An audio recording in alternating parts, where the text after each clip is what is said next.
Bismillahirrahmanirrahim. Assalamualaikum warahmatullahi wabarakatuh.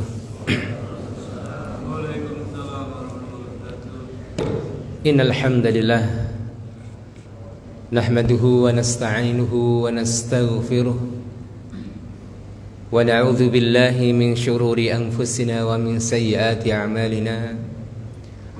من يهده الله فلا مضل له ومن يضلل فلا هادي له أشهد أن لا إله إلا الله وحده لا شريك له وأشهد أن محمدا عبده ورسوله لا نبي ولا رسول بعده اللهم صل وسلم وبارك على نبينا محمد وعلى آله وأصحابه ومن تبعهم بإحسان إلى يوم القيامة.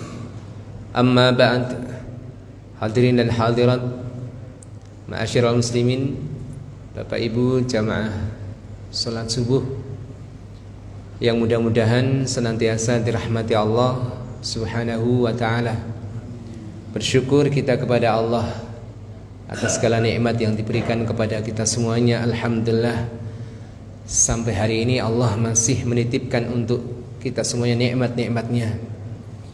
Kita bersyukur kepada Allah atas nikmat sehat, atas nikmat sempat, dan juga nikmat yang sangat besar, nikmatul iman wal Islam, nikmat berupa hidayah, petunjuk dari Allah serta taufik darinya, yaitu kemudahan yang Allah berikan kepada kita untuk beramal.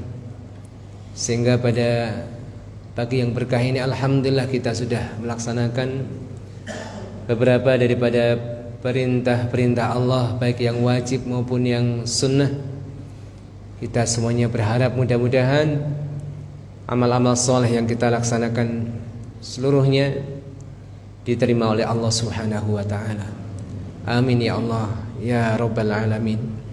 Kemudian salawat dan salam kita haturkan kepada junjungan kita, orang yang paling kita cintai, uswatun hasanah, suri tauladan kita, yaitu Nabi kita Muhammad sallallahu alaihi wasallam beserta keluarga, para sahabat dan seluruh umatnya hingga hari kemudian.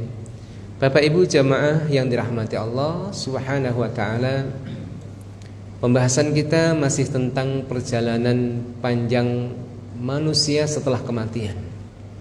Pada pertemuan sebelumnya kita telah membahas tentang peristiwa-peristiwa pada Yaumul Ba'ats yang terjadi pada hari kebangkitan, di mana manusia ketika dikeluarkan Allah dari bumi, dari kuburan-kuburan mereka, kemudian Allah temukan jasad-jasad mereka dengan ruh-ruhnya.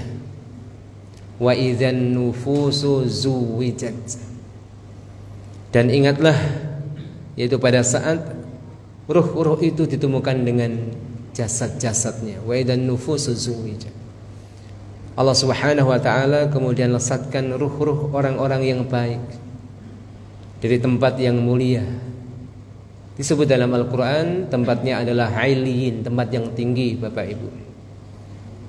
Ruh-ruh orang-orang yang beriman, orang-orang yang baik, Allah tempatkan di tempat yang tinggi, yang kemudian pada Yaumul Ba'ats Allah lesatkan dan ditemukan dengan jasad-jasadnya. Sedangkan ruh-ruh orang-orang yang buruk Allah lesatkan dari Sijin, bertemu dengan jasad-jasadnya. Di mana pada waktu itu Bapak Ibu yang dirahmati Allah Subhanahu wa ta'ala, Allah gambarkan peristiwa pada hari kebangkitan dalam firman-Nya, surat Al-Qari'ah ayat yang keempat. Yauma yakunun nasu kal farashil mabsus. Hari di mana manusia pada waktu itu seperti laron yang berterbangan. Tentunya kita mengenal laron Bapak Ibu, sifat-sifat mereka ketika berterbangan, laron-laron tersebut tidak beraturan, berhamburan ke sana kemari, bertabrakan antara satu dengan yang lain sehingga patahlah sayap-sayap mereka. Inilah kemudian gambaran bagi mereka orang-orang kafir pada saat dibangkitkan. Orang-orang kafir pada saat dibangkitkan seperti laron-laron yang berterbangan. Mereka cemas, takut akan peristiwa hari kebangkitan yang mereka tidak sangka-sangka. Mereka tidak peduli dengan keluarganya, tidak peduli dengan orang tuanya, dengan anaknya, dengan kerabatnya. Yauma yafirrul mar'u min akhihi, yauma yafirrul mar'u min akhihi wa ummihi wa abihi wa sahibatihi wa bani. Surat Ambasa dari ayat 34 Allah kabarkan yauma yafirrul mar'u min akhihi, hari di mana pada saat orang-orang kafir dibangkitkan mereka berlari dari saudaranya, dari ibu dan bapaknya, dari istri dan anak-anaknya. Mereka takut, lari ke sana kemari sembari berteriak, qalu ya wailana man ba'atsana mim marqatina. Mereka berteriak mengatakan, sungguh celaka kami, sungguh celaka kami. Siapakah yang membangkitkan kami dari kuburan kami? Ini keadaan mereka orang-orang kafir, Bapak Ibu, dan berbeda dengan keadaan orang-orang yang beriman. Ketika dibangkitkan mereka dalam keadaan tenang, ditemukan dengan keluarga-keluarga mereka. Sehingga ketika melihat orang-orang kafir dalam keadaan yang demikian, kacau balau, mereka takut, mereka cemas, lari ke sana kemari sambil mengatakan ya wailana man ba'atsana mim marqadina. Orang-orang beriman mengatakan hada ma wa'adar rahman wa sadaqal mursalun. Inilah yang dijanjikan Allah yang Maha Rahman, dan benarlah apa yang disampaikan para rasulnya. Ini keadaan mereka orang-orang yang beriman. Kemudian Bapak Ibu yang dirahmati Allah Subhanahu wa taala, pada saat manusia dalam keadaan yang demikian disebutkan dalam sebuah ayat, yaitu pada surat Al-Qamar ayat 6 dan 7. Dikabarkan nanti akan ada seruan yang sangat keras dan nyaring dari sosok malaikat. Di tengah-tengah mereka ada seruan yang sangat keras menuju satu titik, yaitu padang mahsyar. Allah Subhanahu wa taala berfirman, "Yauma yad'u da'i ila syai'in nukur." Ingatlah hari ketika seorang penyeru, yaitu malaikat, menyeru kepada sesuatu yang tidak menyenangkan. Itu hari pembalasan. Khusy'an absaruhum yakhrujuna minal ajdasi ka'annahum jaradun muntashir. Kita coba berimajinasi Bapak Ibu, pada saat orang-orang kafir mereka takut, cemas, berteriak kesana kemari, berlari tidak beraturan. Orang-orang beriman bersyukur pada Allah. Pada waktu itu terdengar suara yang keras untuk menuju titik mahsyar, tempat peradilan Allah Subhanahu wa taala. Khusy'an absaruhum, pandangan-pandangan mereka tertunduk. Jadi tidak ada yang kemudian mengangkat pandangannya ke atas, tertunduk semuanya. Yakhrujuna minal ajdas ka'annahum jaradun muntashir. Mereka keluar dari kuburan-kuburan mereka seperti belalang-belalang yang berterbangan. Mungkin kita akan bertanya, ada ayat yang menggambarkan manusia seperti laron, ada ayat yang menggambarkan manusia seperti belalang, Bapak Ibu. Para ulama menjelaskan, manusia-manusia yang seperti laron itulah mereka orang-orang kafir pada saat bangkit dari kuburan-kuburan mereka. Tidak beraturan, lari ke sana kemari, bertabrakan antara satu dengan yang lain. Kemudian ayat yang menggambarkan tentang manusia-manusia seperti jaradun muntashir, seperti belalang-belalang yang berterbangan, adalah pada saat mereka digiring ke mahsyar mereka. Bedanya apa Bapak Ibu? Kalau laron tidak beraturan, tapi kalau belalang, kita lihat koloni belalang itu walaupun banyak, mereka ketika menuju satu tempat itu rapi. Itulah gambaran manusia pada saat digiring ke mahsyarnya. Jadi pembahasan kita tentang mahsyar hari ini Bapak Ibu, manusia digiring menuju mahsyar mereka digambarkan ka'annahum jaradun muntashir, seperti belalang-belalang yang berterbangan. Lalu bagaimana mereka menuju mahsyarnya? Bagaimana mereka itu digiring menuju mahsyarnya? Karena mahsyar kita bukan di sini, Bapak Ibu. Ya, nanti kita bahas mahsyar kita di mana dan perbedaan para ulama seperti apa. Bagaimana manusia itu digiring ke mahsyarnya? Ada sebuah hadis yang nanti menjelaskan bahwasanya manusia-manusia yang digiring ke mahsyarnya, tempat titik kumpul untuk digelar peradilan Allah Subhanahu wa taala, manusia akan digiring dalam 3 keadaan. Yang pertama, ada orang-orang yang berjalan dengan sewajarnya. Artinya berjalan menuju mahsyarnya berjalan dengan kakinya. Kemudian ada orang-orang yang istimewa, Bapak Ibu. Orang-orang yang digiring menuju mahsyarnya dalam keadaan yang dimuliakan oleh Allah, naik kendaraan-kendaraan yang istimewa. Masya Allah. Namun ada juga orang-orang yang berjalan menuju mahsyarnya dalam keadaan berjalan di atas wajah-wajah mereka. Mereka menyeret wajah-wajahnya berjalan menuju mahsyar. Hal ini berdasarkan sebuah hadis yang sahih. Rasulullah sallallahu alaihi wasallam bersabda, "Innakum tuhsyaruna." Sesungguhnya kelak kalian akan dikumpulkan ke padang mahsyar rijalan. Ada yang berjalan kaki, rijalan, rijlun kan kaki ya, Pak. Rijalan berjalan kaki.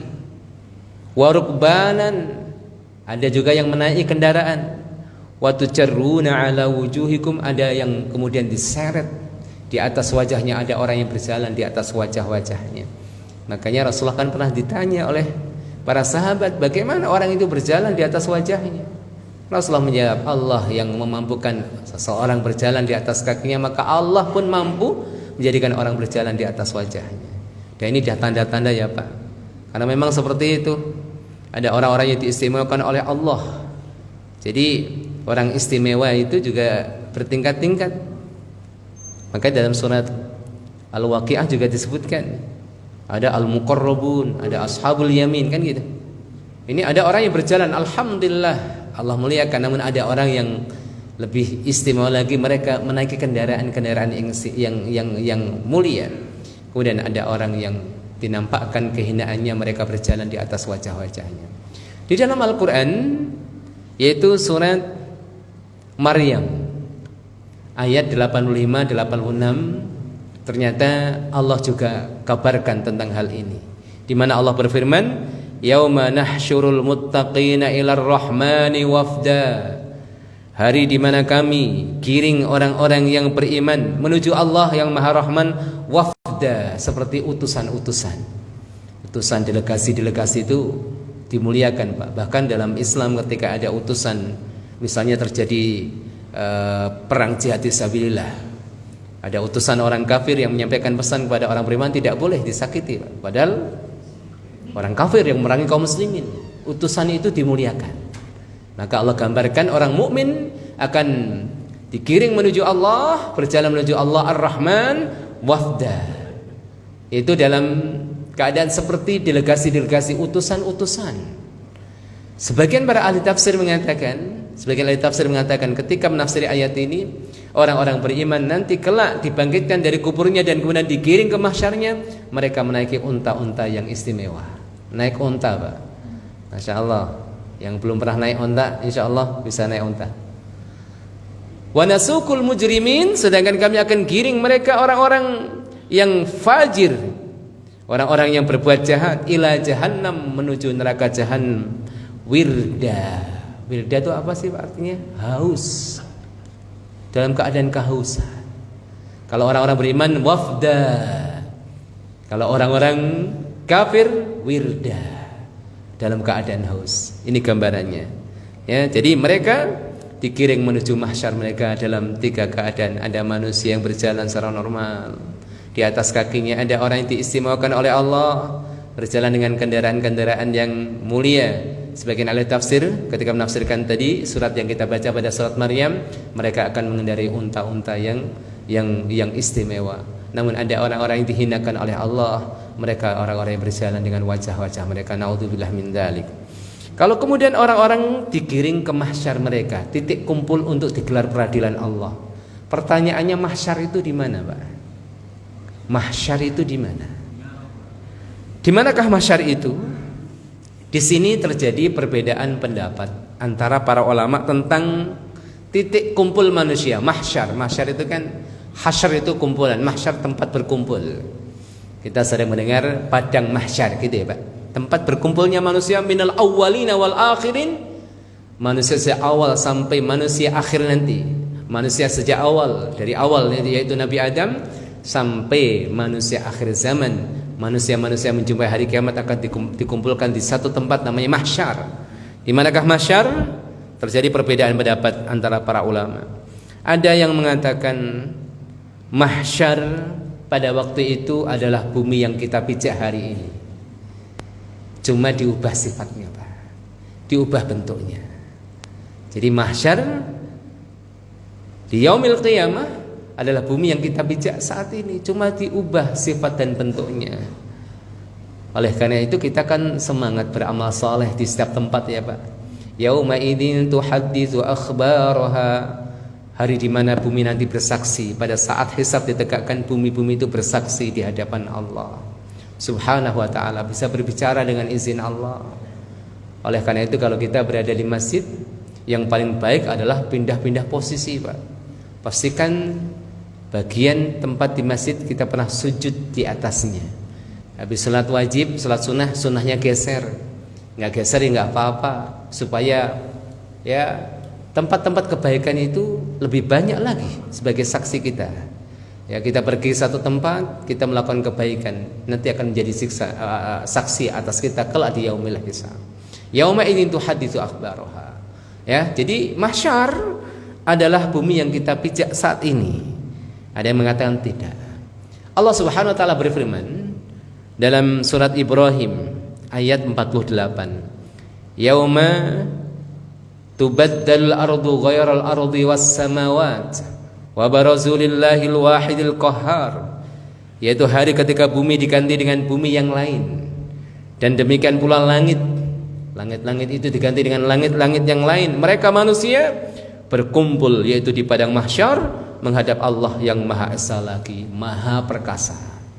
Al-Imam Ibnu Jauzi itu melihat ayat ini mengatakan para ulama berbeda pendapat tentang firman Allah yauma tubaddalul ardu ghairal ardi was samawat. Hari di mana bumi diganti dengan bumi yang lain, langit-langit diganti dengan langit-langit yang lain. Apa maknanya Pak? Dalam Al-Qur'an ada ayatnya.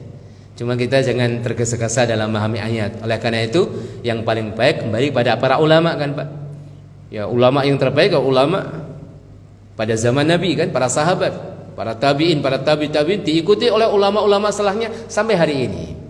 Jadi kalau memahami Al-Qur'an jangan kemudian kita otak-atik matuk gitu Pak, tidak melihat tafsirnya, tidak melihat syarah dalam hadisnya, karena kita kan sepakat Al-Quran bisa kita pahami dengan Al-Quran. Ada satu ayat dipahami dengan ayat yang lain. Kalau tidak ada penjelasan pada ayat yang lain, itu saja dijelaskan dalam hadis.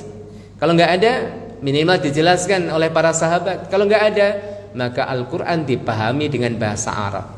Maka syarat mutlak Bapak Ibu yang ingin memahami Al-Quran itu paham bahasa Arab. Itu memang seperti itu metodologinya.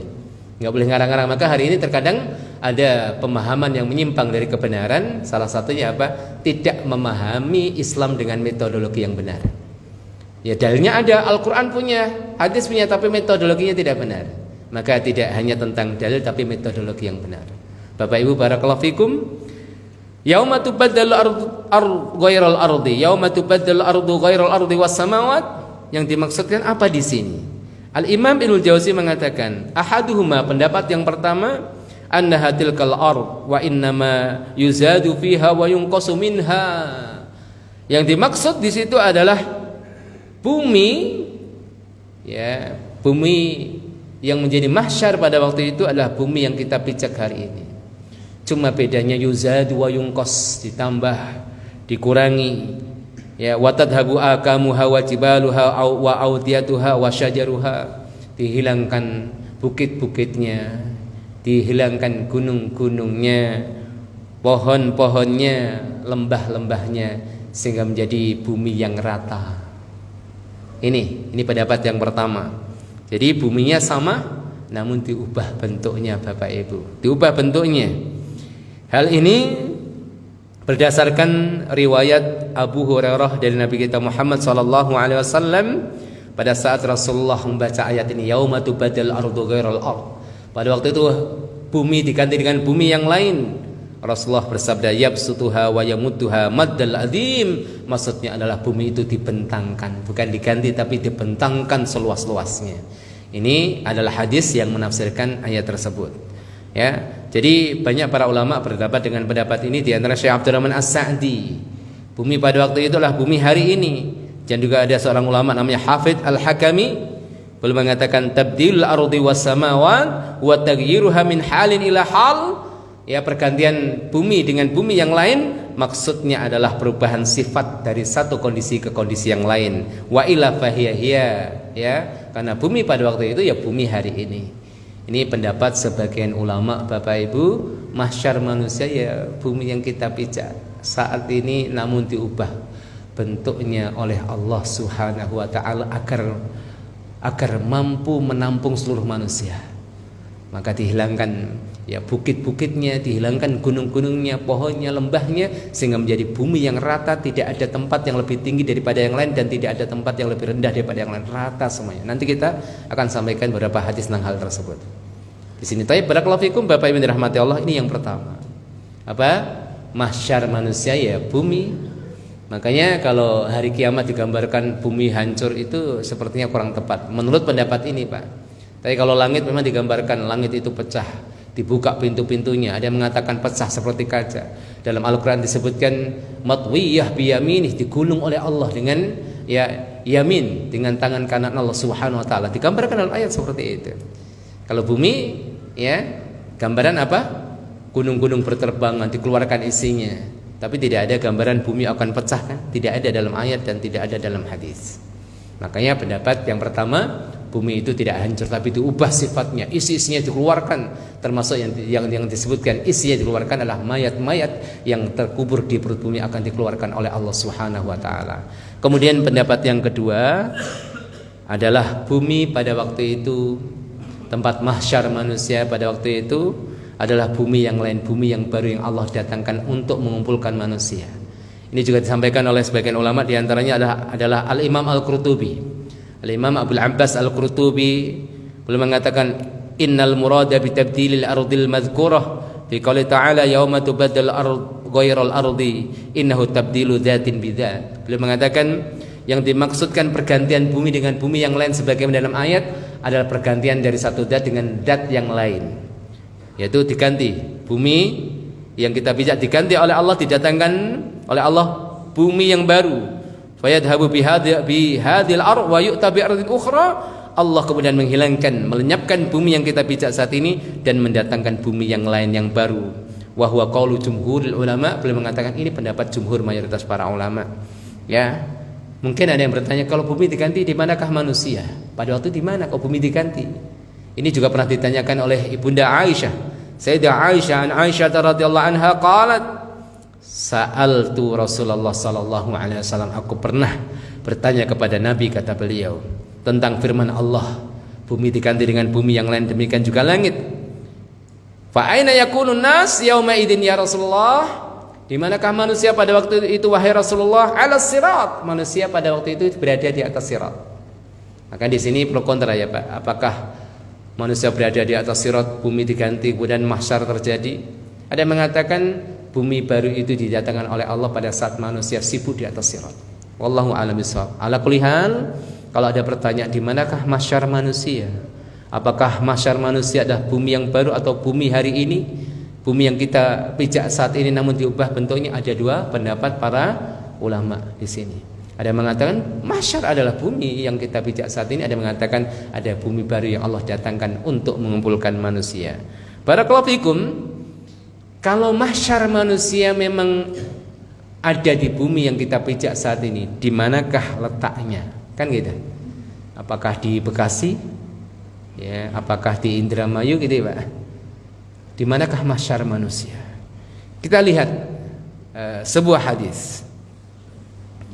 Hadis riwayat Abu Hakim bin Muawiyah anna Nabiy sallallahu alaihi wasallam, sesuai Nabi Muhammad sallallahu alaihi wasallam, asyara biyadihi ila Syam, menunjukkan jarinya ke arah Syam. Faqala ha huna ila ha huna tusyarun. Beliau mengatakan dari sini kemudian ke sini, dari sini ke sini, sambil menunjukkan tangannya ke arah Syam. Ha huna tusyarun, kalian akan dikumpulkan. Rukbanan, dalam keadaan berkendara. Wa musyatan, dalam keadaan berjalan di atas kaki-kakinya. Wa ala wujuhikum yaumal qiyamah, dan ada yang kemudian berjalan di atas wajah-wajahnya yaumal qiyamah, pada hari kiamat. Jadi mahsyar berdasarkan hadis ini, dan hadis ini dijadikan dasar oleh para ulama, nanti titik kumpul kita untuk digelar peradilan oleh Allah adalah di bumi Syam. Jadi memang seawal bumi Syam itu barokah, Pak. Ya, walaupun hari ini Palestina. Jadi bumi Syam itu bukan hanya Palestina, tapi satu wilayah yang hari ini mencakup beberapa negara. Palestina masuk, Suriah masuk, Lebanon masuk, Yordania masuk, dan sedikit wilayah Irak. Itu bumi Syam. Tapi memang yang paling mulia adalah Palestina. Di sana ada Baitul Maqdis, tempat yang diperebutkan oleh lintas agama. Ya, masing-masing mengklaim kan tempat kemuliaan. Sehingga nanti Dajjal di akhir zaman, ya, tempat kekuasaannya pusatnya di sana, dan Dajjal terbunuh di Syam, di tempat namanya Babulod. Ada kota Lot hari ini di Israel, ada kota Lot, ada, Pak. Dan itu sudah dikabarkan oleh Rasulullah bahwasanya Dajjal itu terbunuh di Babulod, pintu Lot. Dikabarkan oleh Rasulullah, yang kemudian oleh pengikutnya, ya, itu apa? Yang sebelumnya menuhankan Dajjal, ternyata Tuhannya mati. Mereka kaget. Akhirnya mereka berserak kemana-mana mencari tempat yang aman untuk sembunyi. Apapun digunakan untuk bersembunyi. Namun pada waktu itu adalah waktu atau masa keberadaan Nabi Isa yang penuh dengan mukjizat. Batu-batu bisa bicara, pohon-pohon bisa bicara, Pak, dengan izin Allah. Kecuali satu pohon namanya Gorkot, yang hari ini dibudidayakan sangat luar biasa oleh mereka orang-orang Israel. Ya, mereka itu artinya orang percaya aslinya, Pak, cuma bandel. Itu kan sudah kebenaran dalam Al-Quran. Orang-orang Yahudi itu kenal Nabi itu seperti mereka mengenal anaknya. Ya, orang kenal anaknya, aromanya, itu tahu, Pak. Ditutup matanya anak, oh ini anak saya, gitu. Orang Yahudi demikian. Kan Nabi itu ada ciri-ciri, ada tanda kenabian, sifat-sifat, ada tanda fisik. Ya, nasab itu aslinya disebutkan, Pak. Disebutkan. Makanya para nabi itu punya tanda kenabian.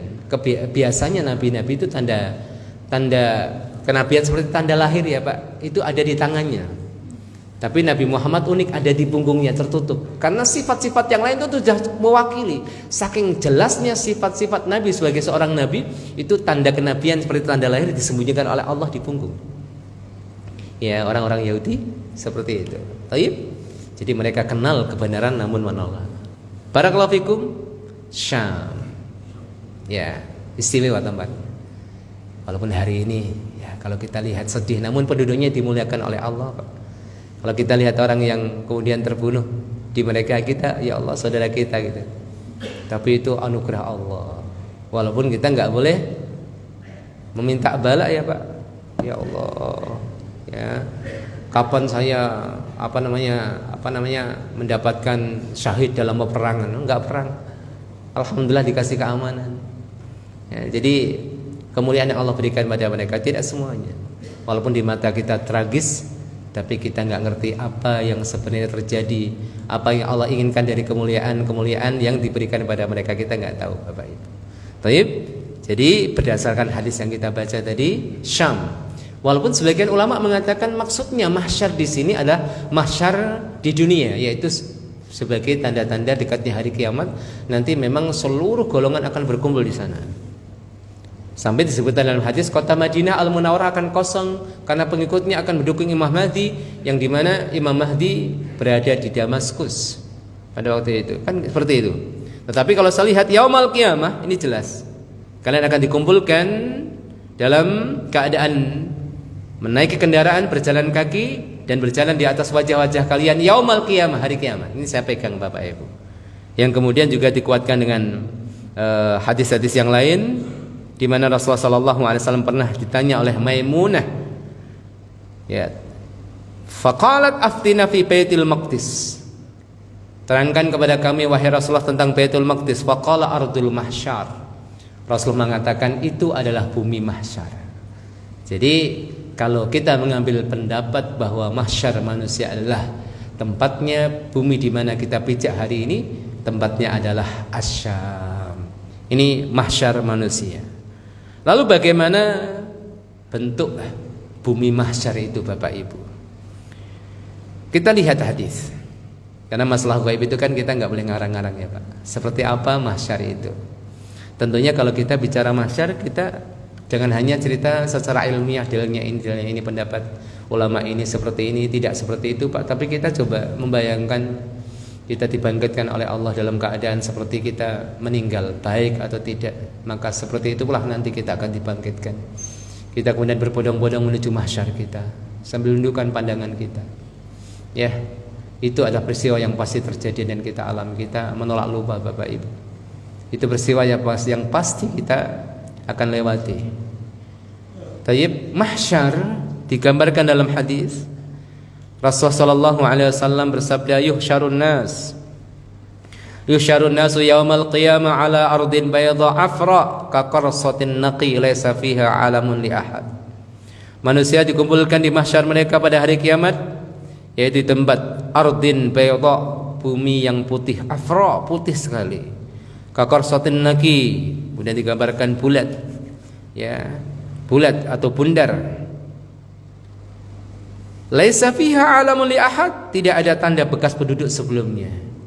Sebagian ulama menjelaskan mahsyar itu padang yang terbuka putih dan berpasir.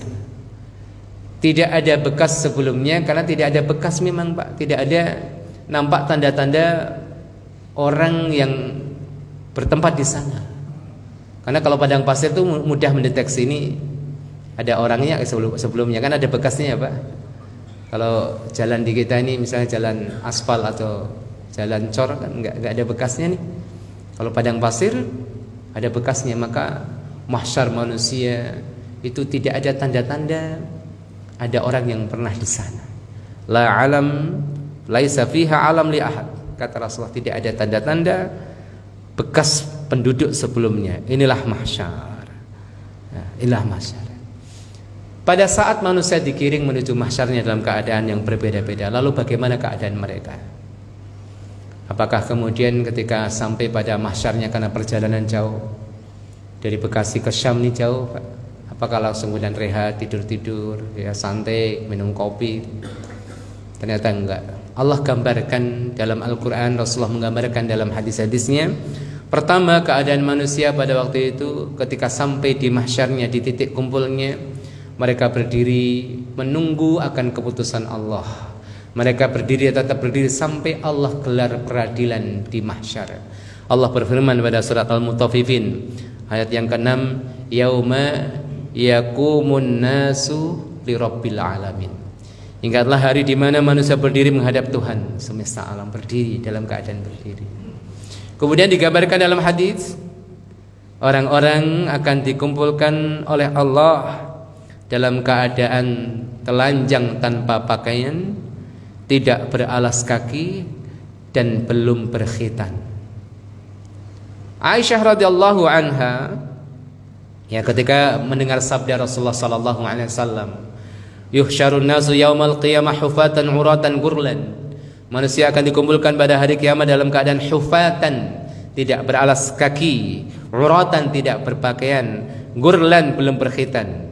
Aisyah mengatakan, qultu, aku bertanya, wahai Rasulullah, ya Rasulullah, an-nisa wa rijalu jami'an, apakah mahsyar itu campur antara laki-laki dan perempuan?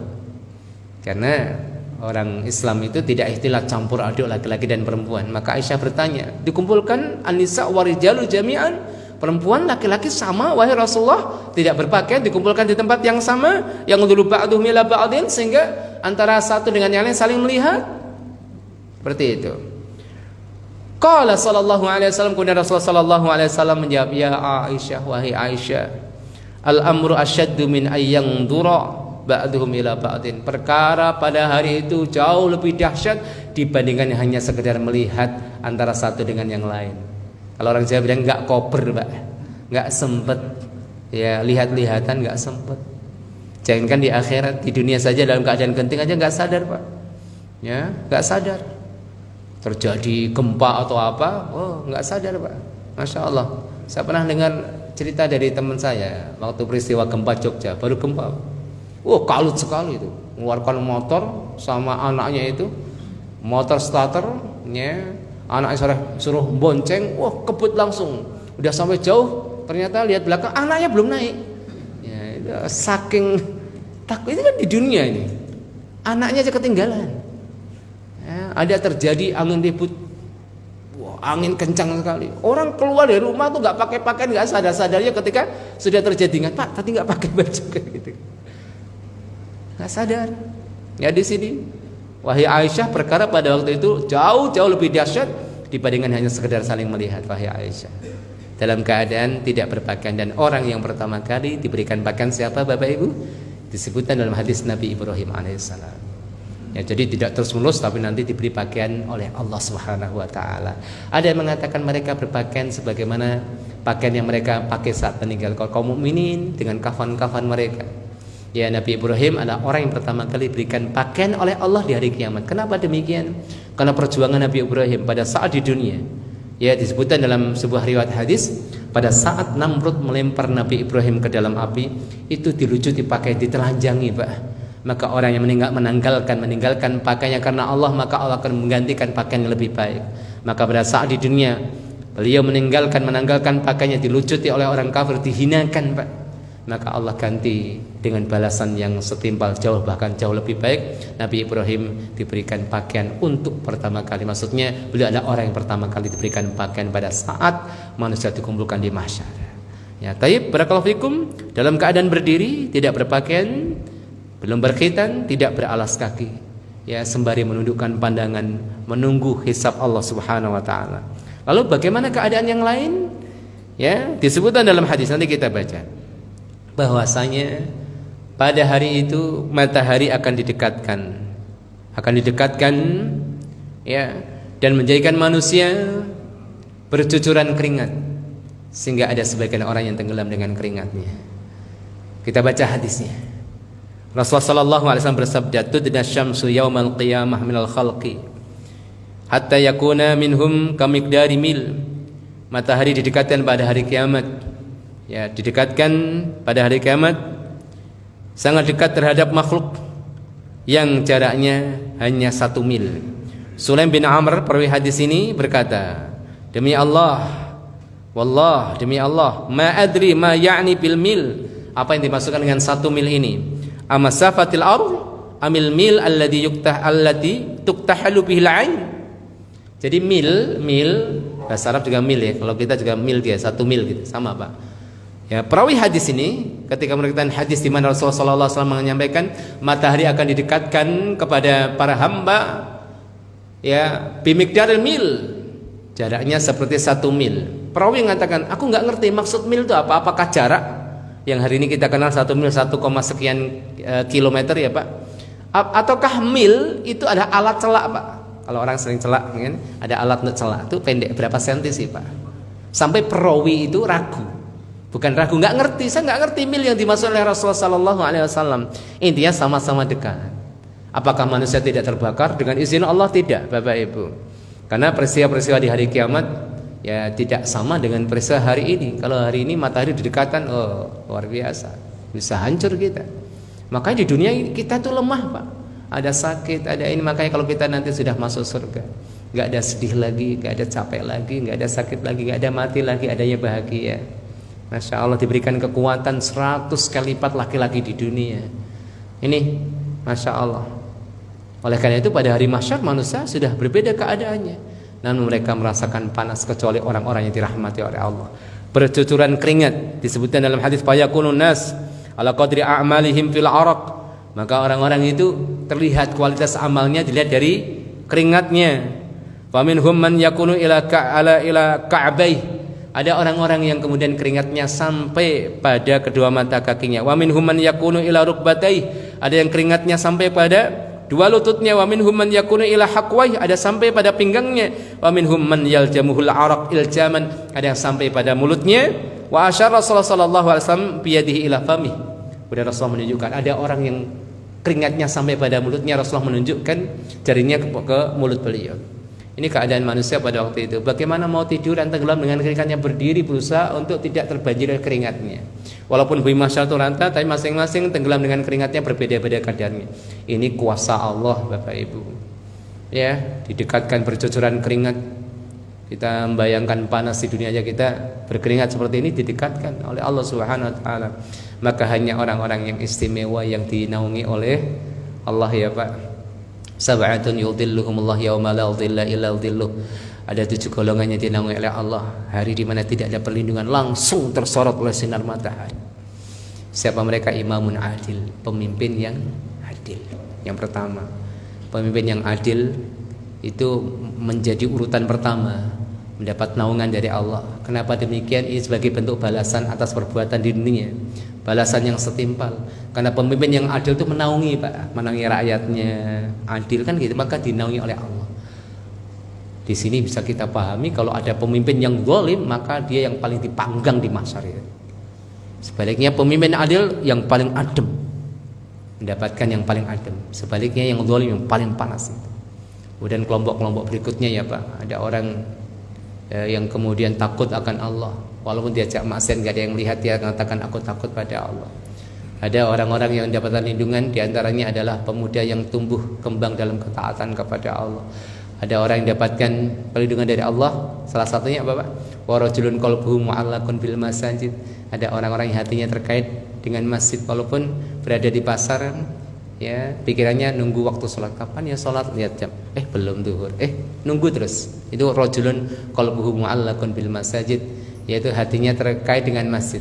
Maka terkait atau tergantung, makanya pastikan masjid Anda itu ada gantungan-gantungannya. Maksudnya apa? Menjadikan hati mereka tergantung, Pak. Kalau masjid nggak ada gantungannya, nggak menarik, ya gimana orang bisa bergantung dengan masjid? Maka jadikan masjid kita itu adalah masjid yang banyak tempat gantungannya, sehingga hati-hati manusia itu condong kepadanya. Ya, di manage dengan bagus, ya masjid yang ramah dengan pemuda, dengan orang tua, dengan anak-anak, masya Allah. Ya, jadi tempat yang menarik, sehingga banyak orang yang hatinya terkait dengan masjid, bukan sebaliknya. Ya, di masjid ini orangnya sangar-sangar kan gitu kan. Ya, jangan. Jadi kurang lebihnya saudara kita maafkan, ya. Masjid jadikan tempat yang menarik biar hati kaum muslimin apa, Pak? Masya Allah. Kalau Mekah ya itu udah pasti, Pak. Walaupun ramai, walaupun ini, tapi doa Nabi Ibrahim kan. Ya, waj'al afidatan minan nas tahwi ilahi, jadikan hati manusia itu condong. Masya Allah, Bapak Ibu baru saja pulang dari umroh, sampai rumah dah kangen lagi, kapan ya umroh lagi. Ya, maka ini masjid-masjid yang lain juga ada potensi, karena disebutkan dalam hadis warajulun qalbuhu mu'allaqun bil masajid. Maka pastikan masjid-masjid kita itu banyak tempat tautan-tautan yang hati kita bisa bertaut dengannya. Oh ya nyaman, oh kenal sama Bapak itu, Masya Allah. Lihat wajah imamnya juga dah enak, apalagi suaranya kan gitu ya, Masya Allah. Ya kalau enggak ya gimana mau apa namanya, bergantung dengan masjid. Ya enaknya tempat karaoke kan gitu kan. Wa qalbuhu artinya bergantung pada tempat karaoke, tempat diskotik. Naudzubillah. Taib, ada orang yang saling mencintai karena Allah, ada orang yang sedekah saking ikhlasnya tangan kirinya enggak lihat apa yang disedekahkan oleh tangan kanannya. Itu kiasan ya, Pak. Ada sebagian orang salah paham kalau sedekah tangan kirinya sembunyikan gitu. Itu apa namanya, kiasan saja. Ada orang yang Masya Allah, orang yang suka kholwat sama Allah. Kalau zikir sendirian sering nangis. Nangisnya ingat akan keagungan Allah, bukan hanya tentang problemnya, Pak. Karena ada orang yang zikir nangis ingatnya utang, bukan ingat Allah. Ada kalau kita zikir membaca Allahu la ilaha illa huwal hayyul qayyum, Allah yang tidak ada ilah yang berhak diibadai kecuali Dia, Al-Hayy yang maha hidup, yang maha tegak. Kita mah butuh sama Allah. Ya, sekuat apapun butuh sama Allah. Allah yang enggak butuh sama manusia, yang tegak dengan dirinya sendiri. Kalau kita apa? Enggak bisa tegak dengan diri kita sendiri. Gitu, Pak. Marlon. Ketika membaca Asmaul Husna Ar-Rahman Ar-Rahim, Masya Allah ya, itu kalau kita bisa nangis nikmat.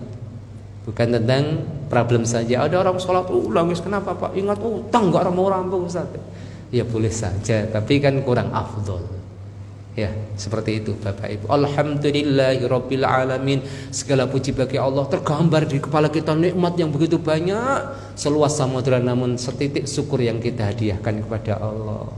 Betapa kufurnya kita, ya Pak. Tapi ya Pak, ketika kita berdoa, satu doa yang belum dikabulkan protes sama Allah. Itu kan seringnya gitu. Padahal banyak yang kemudian kita tidak minta pada Allah, tidak pernah berdoa, Allah kabulkan. Tadi malam mungkin kebanyakan bapak-bapak tidak minta kepada Allah, ya Allah nanti kalau bangun jadikan akal saya sehat, ya Allah jadikan organ saya sehat, jantung saya sehat. Kayaknya nggak ada yang minta deh. Tapi bangun pagi dikasih oleh Allah tanpa kita minta. Makanya kalau orang sadar, namanya minta kepada Allah tuh nggak ada ruginya, Pak. Allah tuh maha baik. Sampai kalau ditunda doa, ijabah doa itu hikmahnya besar. Ada sebuah hadis, ini hadis doa tapi maknanya benar, dibenarkan oleh para ulama termasuk Syekh Muhammad Al-Utsaimin, saya baca tulisannya.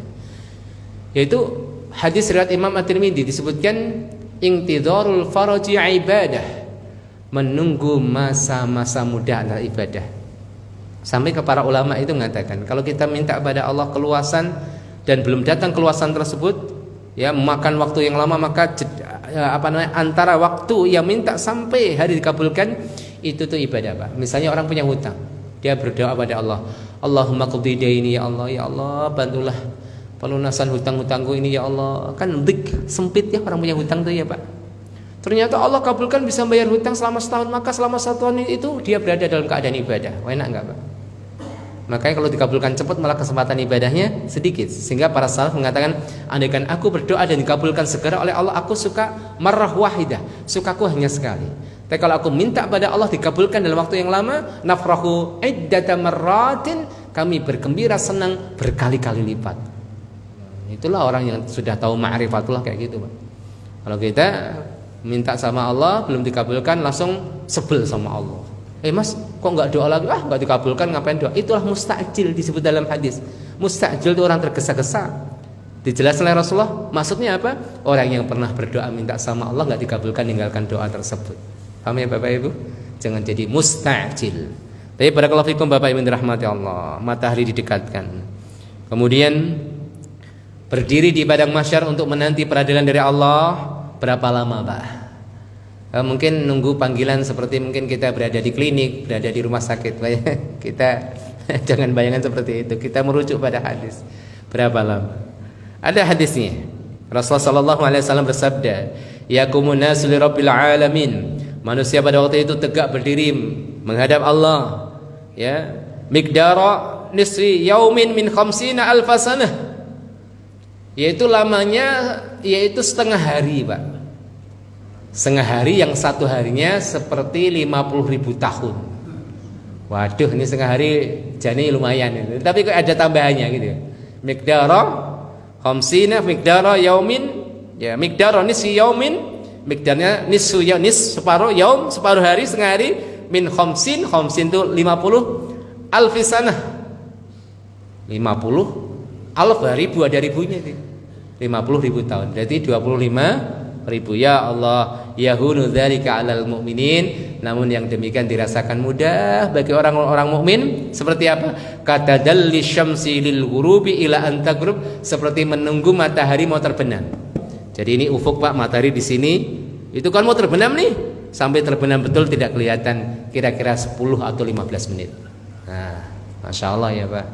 Makanya satu sisi takut, tapi Allah kemudian mengabarkan kemudian bagi orang-orang mukmin, bagi orang kafir 25.000 tahun, bagi orang mukmin seperti menunggu matahari yang akan terbenam. Masya Allah, alhamdulillah. Kemudian Rasulullah menggambarkan Bapak Ibu dalam hadisnya riwayat Imam At-Tirmidzi, kaifa bikum idza jama'akumullahu kama yajma'un nubul fil kinanah 50 alf sanah tsumma la yanzurullahu ilaikum. Bagaimana keadaan kalian ketika kalian dikumpulkan seperti anak-anak panah di tempat panahnya itu, tempat meletakkan panah itu, Pak. Anak-anak panah kecil tempatkan di tempat anak panah berdesak-desakan. selama 50.000 tahun yang kemudian Allah tidak medulikan kalian. Jadi dibiarkan oleh Allah seperti itu, dalam keadaan seperti itu, sehingga kemudian apa Bapak Ibu? Menjadikan manusia berbondong-bondong menuju para nabi untuk minta tolong, wahai nabi, mintakan kepada Allah agar Allah segera menghisap kita, karena Allah membiarkan kita dalam keadaan seperti ini. Datanglah pada Nabi Adam, hadisnya masyhur panjang, ini kita ringkaskan. Nabi Adam angkat tangan kepada kita, mohon maaf saya nggak bisa. Allah pernah murka kepada aku dengan murka yang tidak pernah terjadi sebelumnya dan sesudahnya. Aku dulu pernah makan buah larangan, ya. Maka datanglah kamu kepada Nuh. Nuh juga demikian, Pak. Nabi Nuh juga demikian. Nabi Nuh kesalahannya apa sih, Pak? Pernah sedikit protes sama, sedikit bukan protes aslinya. Ya, minta kepada Allah sesuatu yang dianggap tidak lazim. Ingat Bapak Ibu, Nabi Nuh sampai beliau angkat tangan tidak berani meminta pada Allah agar manusia segera dihisab. Nabi Nuh itu dulu ketika banjir bandang melanda bumi, Allah Subhanahu wa taala sudah memberikan wahyu Nabi Nuh untuk membuat perahu kapal besar. Ya. Harapan Nabi Nuh orang-orang beriman selamat termasuk keluarganya. Karena Allah itu sudah berjanji, ya, nunajjika wa ahlak, aku akan selamatkan kamu dan keluargamu, ahlimu, kan gitu kan. Tapi ternyata apa? Ada anaknya Kan'an. Kan'an itu enggak mau diajak, malah naik gunung. Ayo wahai anakku, naik. Sampai dalam Al-Qur'an itu Bapak Ibu yang ngaji tajwid, itu ketika Nabi Nuh meminta kepada anaknya naik kapal itu kan apa ucapannya? Irkab ma'ana. Tapi bacanya bukan irkab ma'ana. Ba-nya diganti dengan mim. Tahu Bapak Ibu? Wahai anakku, irkab ma'ana. Irkab, naiklah bersama kami wahai anakku. Bayangkan kita buat sekolah yang bagus, anak kita enggak mau, malah milih sekolah yang enggak mau sekolah. Kita buat pesantren, anak kita enggak mau masuk pesantren. Gimana? Ini Nabi Nuh menyiapkan kapal untuk menyelamatkan orang beriman dan keluarganya, anaknya Kan'an enggak mau. Sampai irkab ma'ana itu dibaca apa? Irkam ma'ana. Ada sebagian kalangan menjelaskan itu karena sedihnya Nabi Nuh ketika manggil anaknya, wahai anakku, irkam ma'ana. Jadi bernada, irkam ditahan, irkam menahan sedihnya. Kalau bacaan aslinya irkab ma'ana, dibaca dengan tajwid apa? Irkam ma'ana. Ada sesuatu yang tertahan, sedihnya Nabi Nuh. Sampai anaknya tenggelam, dia minta pada Allah, ya Allah, bukankah engkau ingin selamatkan aku dan keluargaku, anakku juga keluargaku. Allah tegas, anakmu bukan keluargamu. Minta ampuni, maaf ya Allah, maaf. Itu dia yang diingat Nabi Nuh. Ya Allah, kalau kita bandingkan dengan Nabi Nuh, kita itu siapa, Pak? Seringkali kita tidak berbuat lazim, minta yang enggak benar sama Allah, berbuat enggak benar sama Allah. Ini Nabi Nuh cuma salah ngomong sedikit aja, ditegur sama Allah. Dan itu masa diingat oleh Nabi Nuh sampai hari kiamat. Jangan minta ke saya, Allah pernah murka pada saya dengan kemurkaan yang tidak pernah terjadi sebelumnya. Sudah, berangkatlah, pergilah kalian kepada Ibrahim. Ibrahim juga demikian. Pergilah kepada Musa. Musa menunjuk ya Nabi Isa. Sampai ya kepada Nabi kita Muhammad. Kenapa pada para nabi itu tidak? Karena mereka tahu yang memberikan syafaat di padang mahsyar itu memang Nabi Muhammad. Mereka enggak berani, para nabi. Manusia artinya ngerti, Pak, tapi dalam keadaan genting, mereka takut, cemas, gelisah, lupa. Oh ya, emang Nabi dulu kan di dunia pernah baca hadisnya, tapi kondisi genting melupakan, lupa. Karena memang sesungguhnya Nabi Muhammad lah yang berhak mendapatkan maqamam mahmuda dalam ayat wa minal laili fatahajjat bihi nafilatan lak asa ayyab'atsaka rabbuka maqama mahmuda. Maqam itu tempat, mahmud itu mulia. Sebagaimana dalam azan kita minta pada Allah, wa ati Muhammadanil wasilata wal fadilah wa ba'athu maqama mahmudanil ladzi wa'ada.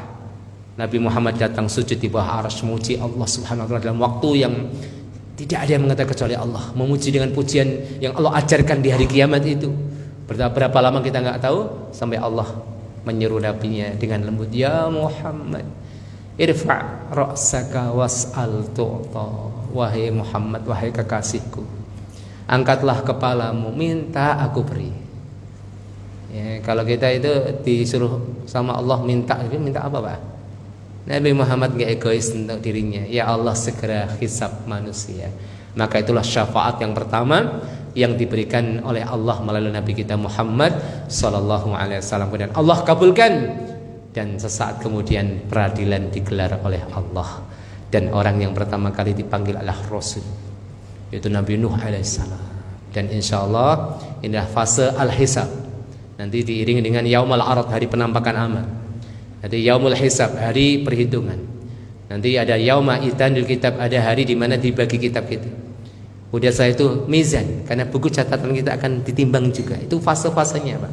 Insya Allah nanti akan kita bahas sampai al-jannah wan nar. Ya, hari ini kita berhenti di sini, Bapak Ibu. Kita sudah bahas tentang mahsyar, serba-serbinya seperti apa. Ya, mudah-mudahan bukan hanya ilmu pengetahuannya Bapak Ibu, tapi ini menjadi pengingat kita bahwa nanti kita akan dibangkitkan kembali, Bapak Ibu. Ya.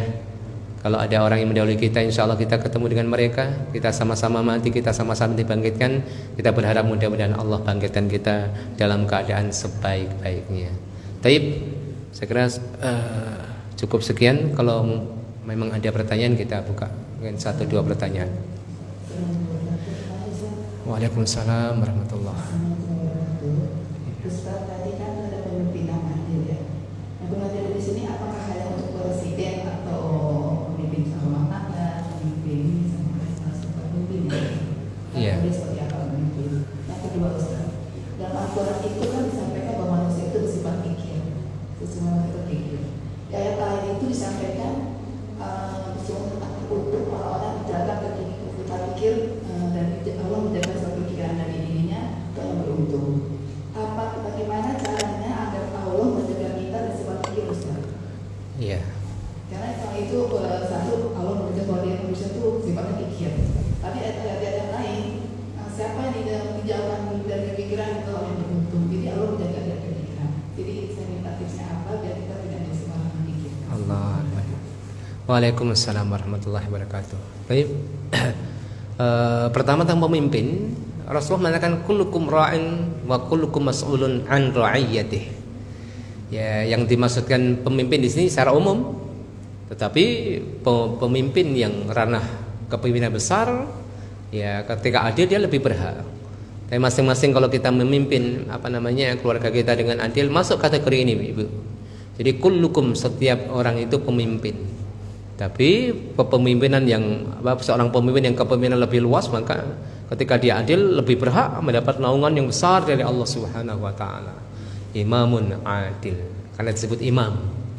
Imam kan pemimpin, ya, pemimpin. Jadi umum, maknanya secara umum. Namun catatannya semakin besar ranah kekuasaannya dan semakin adil, maka semakin besar naungan Allah Subhanahu wa taala. Kemudian yang kedua, kikir. Manusia itu di antara sifat yang Allah berikan adalah kikir. Wa may yuqashuha nafsihi fa ulaika humul muflihun. Namun kalau Allah itu, ya siapapun yang Allah jaga dirinya dari sifat kekikiran, maka beruntung. Lalu bagaimana supaya kita tidak kikir, tidak bakhil? Ya. Pertama, Bapak Ibu rahmati Allah Subhanahu wa taala, kita harus ingat, pertama harus ingat bahwasanya apa yang kita miliki bukan milik kita yang sebenarnya. Maka dalam ayat apa? Wa mimma razaqnahum yunfikun, dan dari apa-apa yang kami berikan rezeki, kan bukan manusia itu, tapi itu milik Allah. Kemudian yang kedua, ingat akan keutamaannya. Keutamaan keberkahan dari mengeluarkan harta, yang itu adalah salah satu cara membunuh kekikiran di hati kita. Ingat keutamaannya. Kemudian ketiga, ingat akan ancaman-ancamannya. Sesungguhnya Bapak Ibu, kalau orang itu sudah mengeluarkan zakat yang wajib, itu aslinya tidak masuk kikir sih ya. Cuma tambahan-tambahan itu sifatnya sunnah. Kalau orang sudah mengeluarkan yang wajib, itu tidak kikir aslinya. Ya, ancaman berat bagi mereka yang tidak mengeluarkan nafkah yang wajib. Nafkah untuk keluarganya atau nafkah yang artinya infak yang wajib seperti zakat, zakatul fitri wa zakatul mal. Kemudian selanjutnya adalah bergaul dengan orang-orang yang Pak, yang dermawan, Pak, itu nular beneran. Kalau kita bergaul sama orang kikir, pengennya hanya bicara, pamer, flexing, ya udah ngikut. Kalau kita itu bergaulnya sama orang suka flexing tapi pelit, ya sudah, Pak. Bergaul dengan orang-orang yang baik, ya ada komunitas, misalnya ibu-ibu, komunitas Jum'ah Berkah. Gitu ya misalnya ya. Ya Jumat barokah, lebih barokah daripada hari yang lain. Sayyidul Ayyam. Tapi boleh ditingkatkan juga Senin barokah gitu kan. Saya ada pesantren, Pak. Itu kalau hari Jumat banyak yang nawari. Wah, kita nggak bisa terima Ibu karena udah penuh, takut nggak kemakan. Ya kita mengharap mudah-mudahan ada Senin barokah, Kamis barokah kan itu ya. Jadi barakallahu fikum, berkumpul dengan orang yang baik, komunitas yang mereka tidak bakhil. Yang terakhir doa, ya minta pada Allah, ya Allah, aku mohon padamu dari perlindunganmu dari ini ya, dari rasa takut, rasa malas, rasa kikir, itu minta kepada Allah. Ini tips-tipsnya Ibu, segala sesuatu dari Allah, kita hanya usaha dan mudah-mudahan kita semuanya dijauhkan oleh Allah dari sifat kikir. Jangan kikir ilmu, jangan kikir harta, jangan kikir senyum. Ya, itu kan minimal senyum loh Pak, sedekah. Ya udah senyum aja pelit, gimana duitnya gitu. Baik, satu lagi. Kalau ada, baik. Sebenarnya tidak ada, tinggal kita merenung ya Pak. Ya Allah ya Rabb.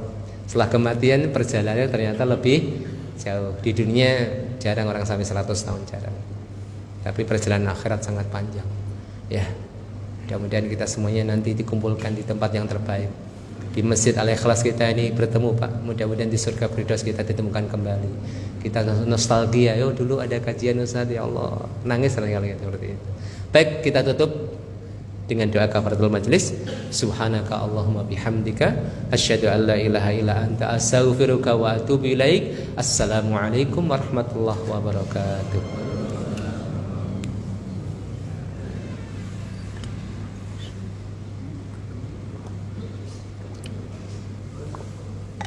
Alhamdulillah.